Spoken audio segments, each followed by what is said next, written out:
Вчера во Битола основното училиште Георги Сугарев го одбележа својот патрон празник. Да погледнеме во продолжение како беше. Дете мало, не ги слушаш ли песните создадени за тебе? Одговори ми, зошто залудно плетеш безсмислени моменти? Зошто? Љубовта, реиновација на човечкиот мозок, пренамена, но за друго, за да се истакне тежината. Денес на 5 април основното училиште Георги Сугарев од Битола го одбележува својот патронет празник.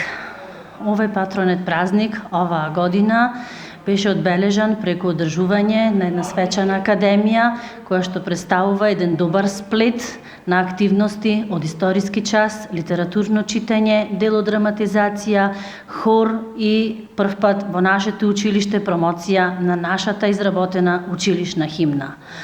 Учениците вредно работеа и се представија со своји лични творби, активно учествуваа и твореа на објавениот училишен литературен и ликовен конкурс на тема "Отвори го срцето, подари љубов", како и лични творби на тема за Георги Сугарев. Како основно училиште, во мое лично име и во името на вработените, им го честитам патрониот празник, им посакувам многу среќа, многу успеси во иднина, напредок. Наградените ученици кои учествуваа на литературниот и на ликовниот училишен конкурс од името на училиштето беа закитени со пофалница и со скромна награда.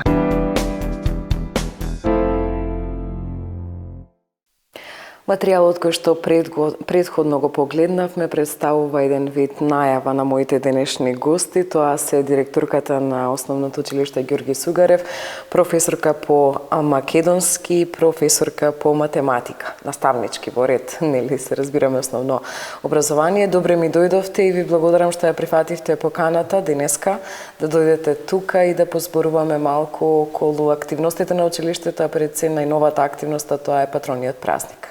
Благодариме на поканата. Директор, ќе започнам со вас. Што значи да се одбележува еден патрон празник во едно училиште, што за децата, што за вработените? Значи ли тоа е ангажман, подготовка, подолг период или може би се случува денот и ајде да го одбележиме? Токму така. Одбележувањето на патрониот празник во едно училиште, не само во нашето, во било кој училиште, представува еден свечен чин.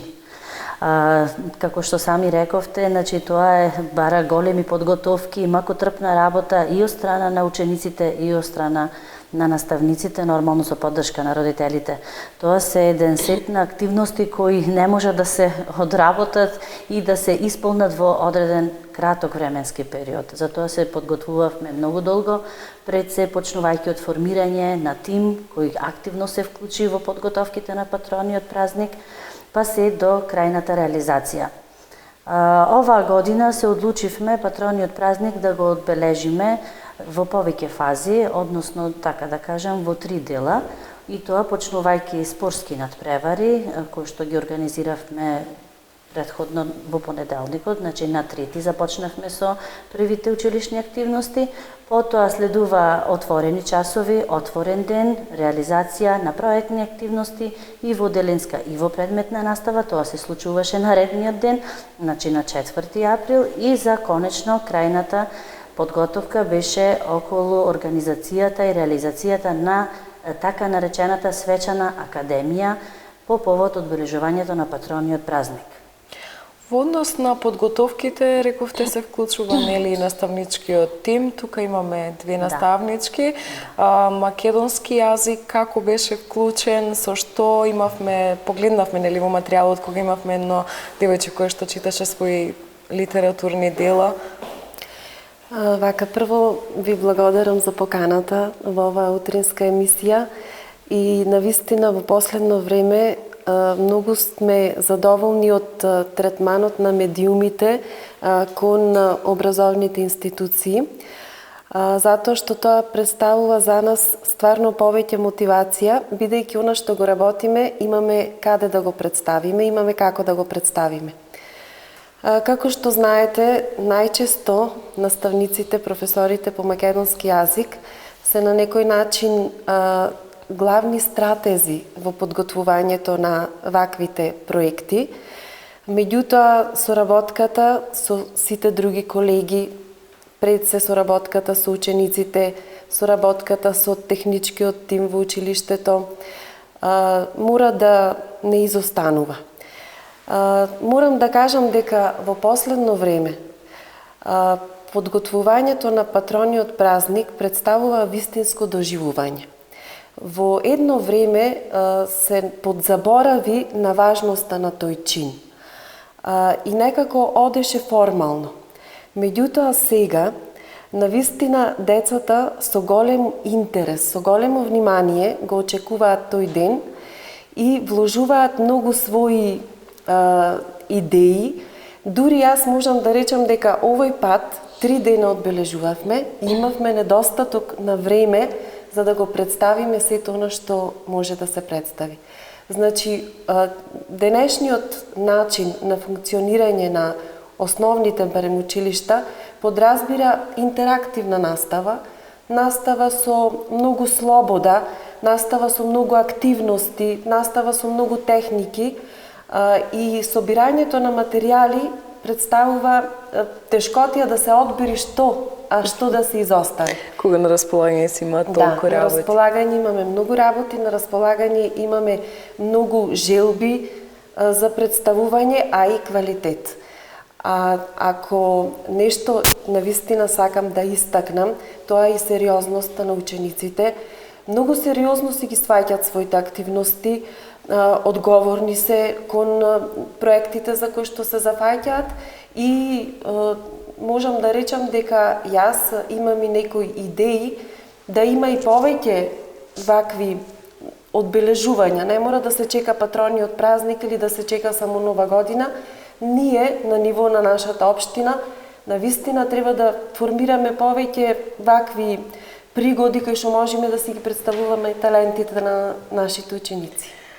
Наставничке, кажете ми збор-два околу надпреварите по математика кои што се случуваат, интерни, републички, какви ли уште не? Така, првен јас да се заблагодарам за поканата во оваа емисија и исто така да се пофалиме дека ние ова година бевме организатори, домаќини на 11-тиот општински надпревар по математика, на кој што зедоа учество 13 училишта од Битола и околината со вкупно 230 ученици. На тој надпревар освоивме, имавме прво место, едно второ, нашето училиште се закити со 4 трети места и неколку пофалници. Тоа се случи во февруари. Исто сега, прошлата недела, значи на 1 април, бевме организатори домаќини повторно на регионалниот надпревар по математика. Значи сега опфати еден поголем реон, Битола, Ресен, Новаци, Демирхисар и околните села, со вкупно активно учество од 270 ученици, на кои што мислам дека се покажавме како многу добри домаќини, барем според критиките на учесниците, и повторно нашето училиште се закити со награди, имавме неколку втори места, неколку трети и пофалници. Кога станува збор за математиката, еден од предметите кои што многу често може да се слушне кај учениците дека тежок предмет е, па не ми се учи математика, па сега кој ќе рачуна. Какво е вашето мислење? Имаат ли познавање од математика денешниви генерации, бидејќи во предходниот систем, кога, можеби јас сум учела основно образование, беше навистина строго. Нешто што мора да се знае тоа наизуст таблицата, па мора и останатите работи. Како е денеска? Има ли полиберален начин на изучување на математиката? Начин да се свати дека математиката може да биде игра, а не нешто што представува страв кај децата? Па да, мислам дека сега има дефинитивно полиберален начин на образование отколку во наше време. И да, повеќе се обрнува внимание на тие игри, преку линкови, преку видеа. А сега колку е тоа добро или лошо, тоа сепак ќе покаже днината. Мислам, од оваа перспектива не би дискутирала за тоа. Директорке, ќе се посветам на вас. Ѓорги Сугарев е малку специфично училиште заради присуството на дечиња од ромската заедница кои што го посетуваат ова училиште. колку е тешко или лесно да се биде прв човек на вакво училиште каде што паралелките се повеќе мешани, каде што имаме проблем со нели, тоа е генерален проблем, ромската заедница тешко одлучуваат да ги пуштат своите деца на училиште, па имаме тука еден закон кој што ги обврзува да ги пуштаат своите деца. Каков е напредокот во тоа поле? Го имаме Центарот за развој на ромската заедница, Бајерска светлина, кои што инсистираат на тие така наречени туторства преку проекти, преку работи, да ги задржат овие деца во клупите. Имаме ли напредок на тоа поле? Колку овие деца напредуваат во однос на следењето воспитно-образовен процес? Со оглед на тоа што во нашето училиште имаме деца и од ромска националност, кога работата се сака, кога сите ние наставниците пред се треба да бидеме педагози и да не правиме никаква разлика меѓу дечињата, а тоа и во моментот се случува, воопшто не се прави никаква поделеност помеѓу нив, никаква дискриминација, работата не представува тешкотија. Напротив, сите активности, реализацијата на редовните часови, во наставни, слободни активности се изведуваат со вклучување на ученици и од македонската и од ромската националност.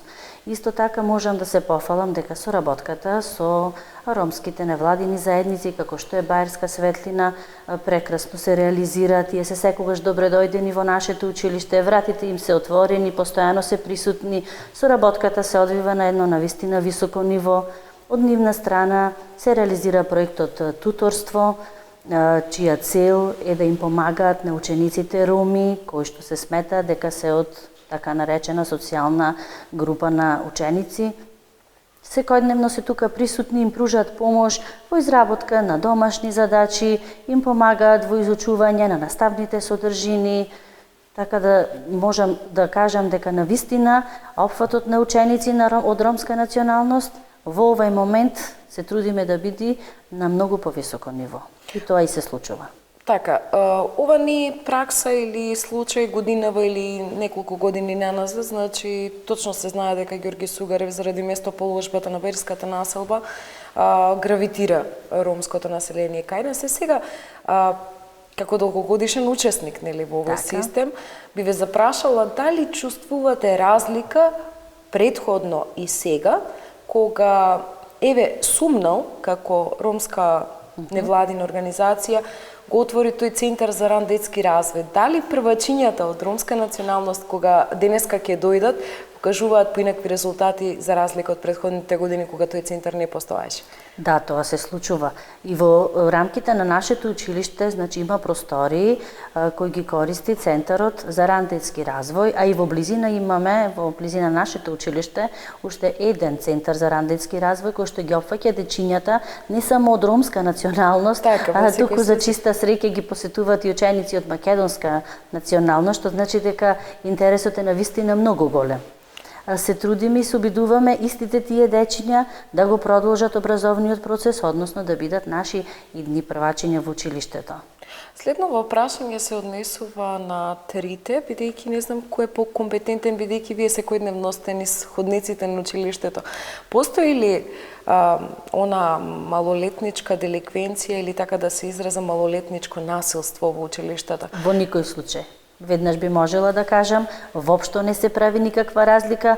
Ние сме дел од секојдневниот воспитно-образовен процес. Може само да се забележи едно големо дружење, разбирање и почитување меѓу нив. Ваш впечаток, сметате ли дека доколку постои мешање на заедниците, сите кои што функционираат во Републиката, и доколку сите тие би се дружиле, работите би биле поинакви? Полесно за совладување на дружење, надминување на оние социјални разлики, надминување на оние стереотипни тврдења дека тоа е поинаков заради тоа и тоа или ова е поинаков заради ова и ова. Треба ли тука самите ние како родители, како наставници да настојуваме на вклучување на сите заедници во едно поле и кога станува збор за успеси и добар соживот да пратиме на порака посилна, што би се рекло? Целите и задачите на едно училиште во воспитно-образовната работа се токму и тие. Сплотување на учениците и воопшто да не се прави никаква расна дискриминација, само така може да се стигне до успех и напредок и кај учениците и кај наставниците и воопшто за училиштето. Ние, без разлика дека во нашето училиште посетуваат настава на ученици од ромска националност, токму тоа училиште го прави поспецифично во овој град и ние се гордееме со тоа. Кога се однесува во делот на посебната паралелка, тие функционираат во рамки на вашето училиште? Да. Каков е таму развојот нели на самата настава, напредокот кај тие неколку дечиња кои што посетуваат настава, кои што се вклучени? Во нашето училиште во моментот се реализира настава во посебни паралелки, значи посетуваат ученици кои што имаат посебни образовни потреби. Вкупно имаме 9 паралелки со 19 дефектолози, тоа е стручен кадар кој прекрасно работи со дечињата. Во моментот следат настава околу 40 на дечиња и во овој момент нема никакви проблеми, опфатот на ученици е онолку колку што е доволно во случајот. Распределени се од прво оделение па се до 9 оделение. Нивната работа се реализира преку посебен наставен план со скратени наставни предмети, меѓутоа и во тој дел можеме да се пофалиме дека навистина стручните соработници, дефектолозите, прекрасно си работат својата работа, ги реализираат целите и задачите што им се дадени според нивната годишна програма за работа. Срекни сме воопшто што имаме оваа паралелка која што е за среќа се наоѓа во вашето училиште.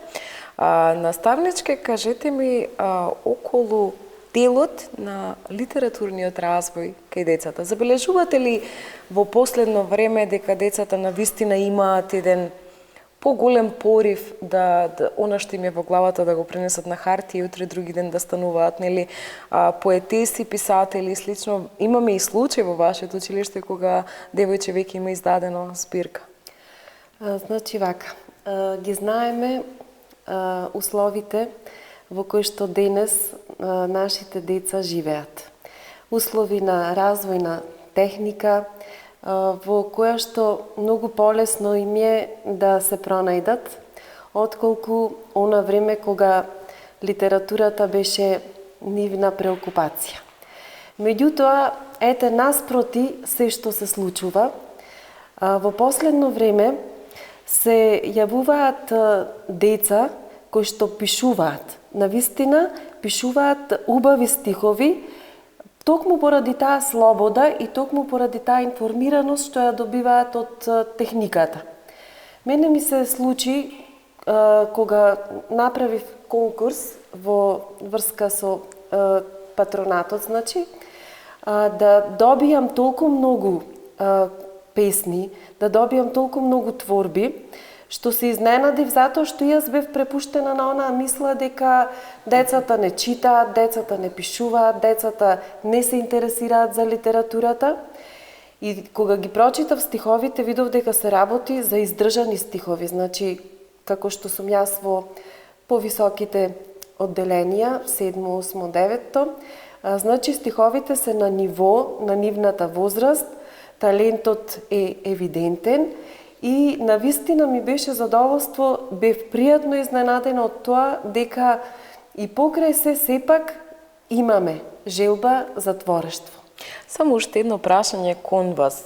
Живееме во едно време, како што кажавте, самиот развој на технологијата, влијанието на странските фактори кај нас, значи често се користат во разговорите некои така зборови кои што не се наши домашни, го нема македонскиот јазик она во целосна изворна форма како што треба да биде, дијалектот наспроти, нели, тоа е нормално за подрачјето. Меѓутоа кога зборови се заменуваат со некои странски, велики, детето не ги ни познава. Каква е кај нас состојбата и како на тоа поле да делуваме? Дали можеби првин треба родителите да си ги воспитаме, па потоа децата, или преку самите деца да влијаеме врз родителите да го користат мајчиниот македонски јазик? Да, многу често прашање и во последно време гледам дека користењето на такви интернационализми станува некако како некој хит и мислиме дека колку повеќе интернационализми ќе употребиме, имаме толку побогат речник, толку сме поинтересни во нашето излагање и така натаму.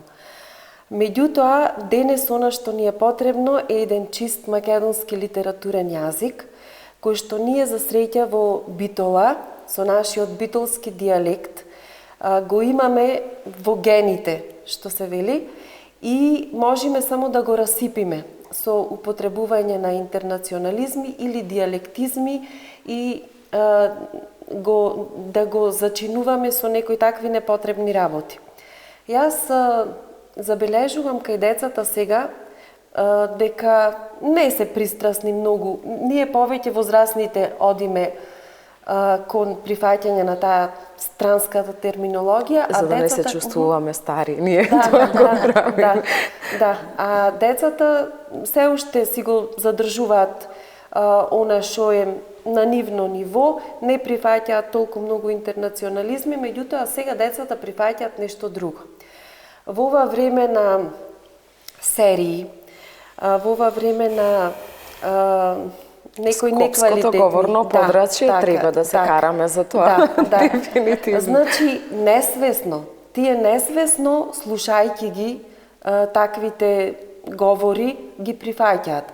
И кога ќе имаме некои часови, знаејќи ги децата, јас еве 9 тоа биле, кога биле 600, јас велам, ти никогаш не си изговарал така, зошто сега?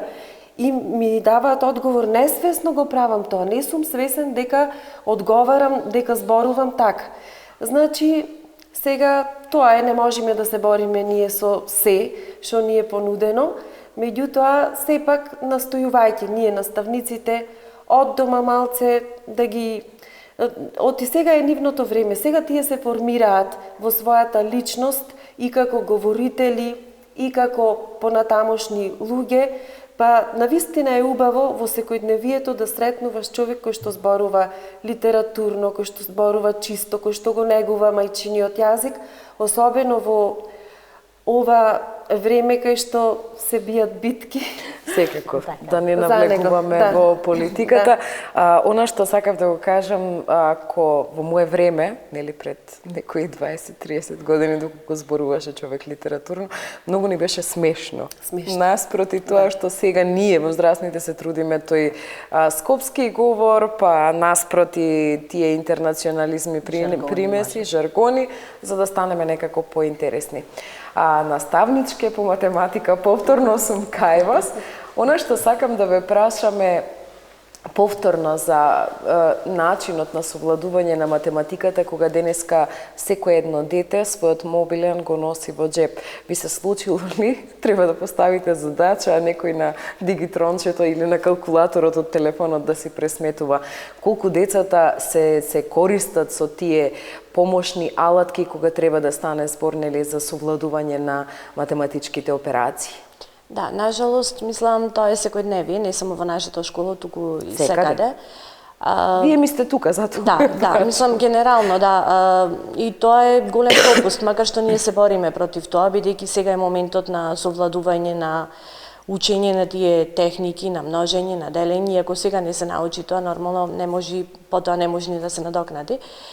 Колку успеваме во тоа не знам, но секојдневно, да, се случуваат такви сцени, да речем, и се трудиме да ги избегнеме колку можеме повеќе. Но нормално, мислам, деца како деца си прибегнуваат кон полесниот начин, што и тоа е нормално. Линија на помал отпор. Да. Директорке, дали имате можеби планови кои што сакате сега овдека да не ги кажете за вашето училиште, нешто што во иднина ќе треба ние како медиум во секој случај да го проследиме за да можеме да информираме јавноста што всушност работи Ѓорги Сугарев?